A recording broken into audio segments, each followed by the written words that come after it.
brought to you by Charity Mobile, the phone company that sends 5% of your monthly plan price to your favorite charity. No contracts, nationwide coverage, risk-free guarantee. Learn more at CharityMobile.com. Several days ago, I brought to you the story of more blasphemous artwork showing up in cathedrals in Europe. Every Lent, we have this story. It usually comes from Germany, but more recently, it came from Italy. Here historically, we have this one diocese in particular in Germany really likes to up the ante at Lent for whatever reason. And last year, it was too much for most people. A bishop who will not be named here decided to represent an image of the Sacred Heart with a pig's heart.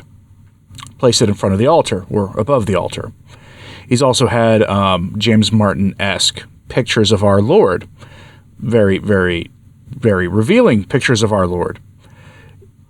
Over the years, this has garnered him enough negative attention that at least, thankfully, this year, that bishop decided to lay low, not to inflict his bad taste and probably revealing a lot about himself on the church this year.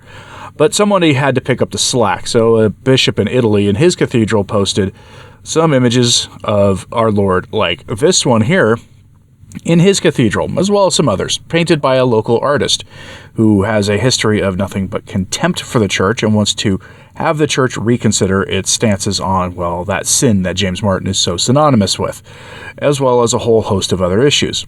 In fact, there's been this spate of art like this in the last couple of months. Here we have another picture of Jesus where he is looking, we'll say, like he would be a runway model, which, if you know anything about the kind of young men who are typically involved in that profession, that should upset you greatly. There's a lot wrong with this picture of our Lord that they have that will now get rid of it off the screen. But the point here is that most Catholics have the sense to not accept this. It doesn't really matter where on the internal sort of church ideological or theological spectrum you find yourself, whether you're a hardline traditionalist or a, pretty much a kumbaya, everything is great, group hugs, accompaniment, dialogue type Catholic. Most of us find that stuff is pushed too hard and takes things too far in the church for people. There is a break point for most people. And for most of us, this is beyond that, which is why this is most curious. The pushback against this irreverent sacred art, this blasphemous sacred art, and impure sacred art, or sacred art, and meaning it's not sacred art because you cannot have impure sacred art. It's a contradiction in terms. But there's been a backlash against this from Catholics from across the ideological spectrum. And that backlash is too much for some people. The last type of person I would ever expect to defend blasphemous art is a nun. Here we have a nun defending this stuff.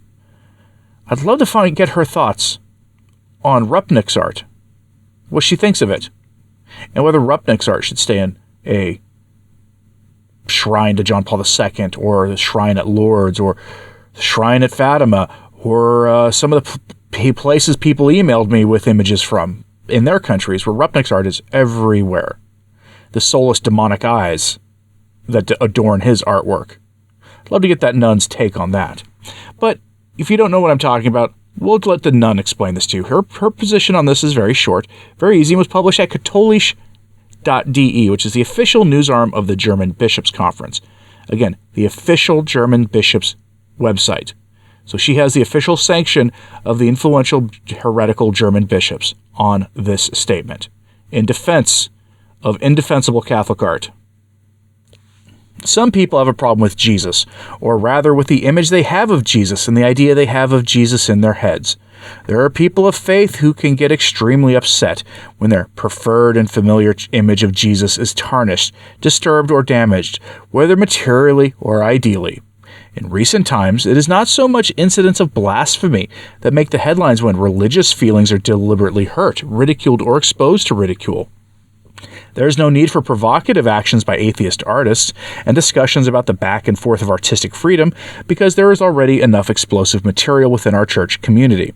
The recent controversies surrounding the advertising poster for Semana Santa in Seville or a depiction of the crucified in the Diocesan Museum in the northern Italian Episcopal city of Carpi are proof of this.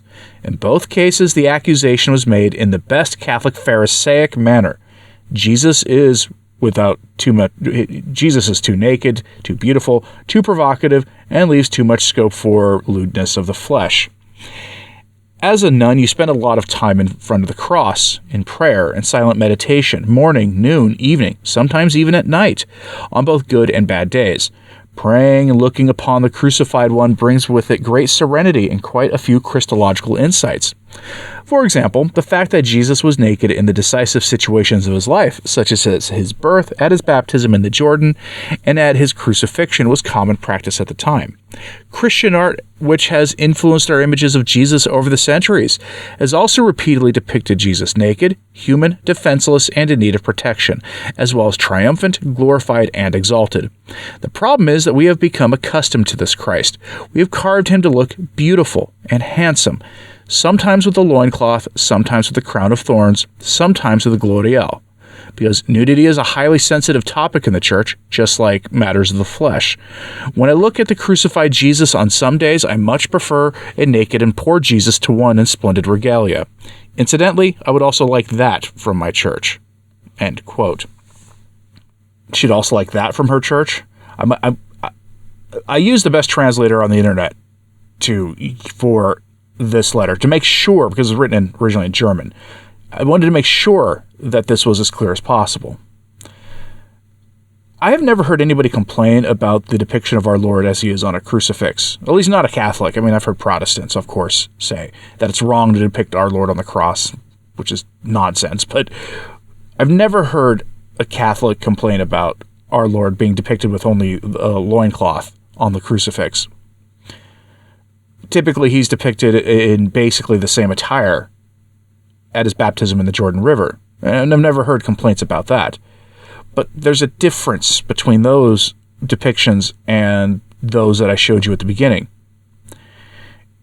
And it's not what little he's wearing in those images that's the problem.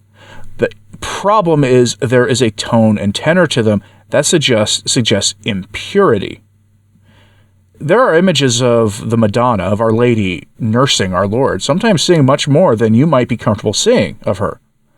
In fact, they take me aback when I see them, because it's, perhaps it's a modern American, very, traditionalist sensibility, since American traditionalists tend to have much in common with our so-called separated brethren on that issue. But while unusual in its depictions of Our Lady, there are still traditional depictions of that out there, but they're not meant to stir up impure thoughts and impure desires. And they have nothing in their tone and their presentation to suggest otherwise. But in those images I showed you at the beginning, they are meant to stir the same kinds of desires in you.